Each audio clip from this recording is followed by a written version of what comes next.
Hola clase, hoy vamos a continuar con unidad 3. El tema de hoy es los pronombres después de preposiciones. Okay, so as you can see here, the topic for today is pronouns after prepositions. I believe where we need to begin is by defining what is a preposition. Okay, a preposition is something that links nouns, pronouns, and phrases to other words in a sentence. I've listed here below some examples of prepositions in English. With, on, to, from, etc. These are all good examples of prepositions. So, when you go to use a preposition in Spanish, you're going to have to follow it with a certain set of pronouns. Let's take a look at those pronouns on the next screen. Pronouns that come after prepositions are listed here in red. Okay, you can see to say me, you will say me. To say you say ti. To say him, her, or you formal, él, ella, or usted. To say us, you'll say nosotros or nosotras. To say you all, you will say vosotros or vosotras. To say they, you will say ellos or ellas. To say you all, you will say ustedes. Okay, so what are some common prepositions that we will use in Spanish? In this unit, we're going to focus on the 4 listed here in blue. Para is going to mean for. De will mean of or from. A means to. And con means with. So, anytime you go to use one of these 4 words listed in blue, they will be followed by the pronouns listed in red. For example, what if I said, she works with him? Well, we would say, ella trabaja con él. You'll notice there from my example, ella is a subject pronoun as well. So that's why these pronouns that follow prepositions look so familiar to you. They're the exact same as your subject pronouns, except here and here. Okay, another way to connect and remember these pronouns that follow prepositions is to think of the verb gustar. During our preliminary chapter, we reviewed gustar. And we talked about how in front of me gusta, you can put a mí me gusta, but you could never put yo me gusta. You could also, in front of te gusta, put a ti te gusta, but never put tu te gusta. Okay, so you've actually been using these pronouns after prepositions because guess what? A is a preposition. Okay, that may make learning this concept a little easier for you. Let's look at the rest of these prepositions used in sentences. Please scan read these 7 sentences and notice that there is a preposition in each one.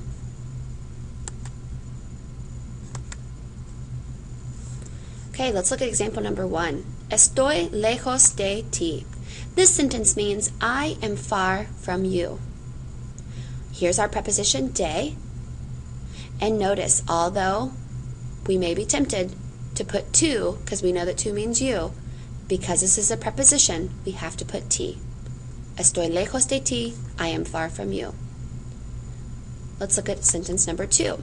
Mis amigos viven lejos de nosotros. My friends live far from us. Again, here's my preposition de, and followed by the pronoun nosotros, meaning us. Now let's look at the preposition a. Number 3 says, a mí me gusta comer. That says, I like to eat. Just as we talked about on the previous slide, notice, a mí. It's never going to be a yo. Okay? So this literally says, eating is pleasing to me. Because remember, a means to. Example number 4. A ella le gusta escuchar música. She likes to listen to music. Again, here's our preposition a, followed by ella for she. just like our example in 3, you're literally saying listening to music is pleasing to her.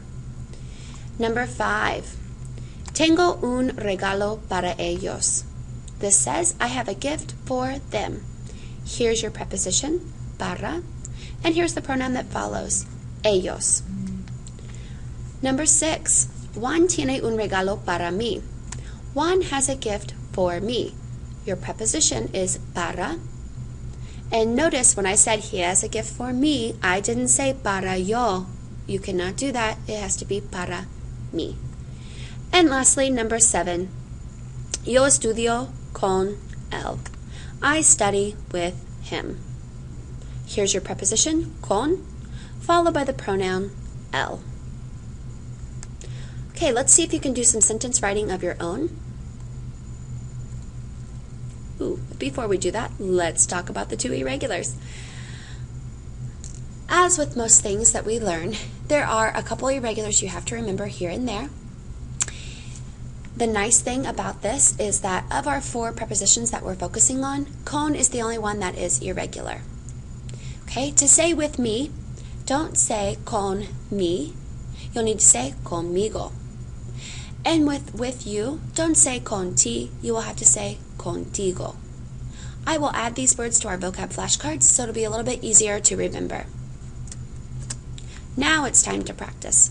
You see 4 examples here. I would like you to take a minute, pause the video, and do your best to write out these 4 example sentences.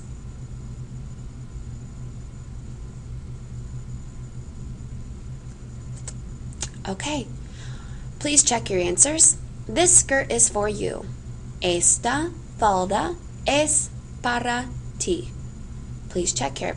Make sure you didn't put 2. Number 2, she goes shopping with me. Ella va de compras conmigo. Number 3, you like those boots. A ti te gustan esas botas. And lastly, number 4, the bakery is in front of me. La panadería está delante de mí. Okay, as you check your answers, look for, number 1, your preposition, and did you follow it with the correct pronoun? Para ti, conmigo, a ti, y de mí. If you have any additional questions, please write them down on your study guide, or your note guide, excuse me. Also, you may see page 154 in your book. Muchas gracias y que tengan un buen día.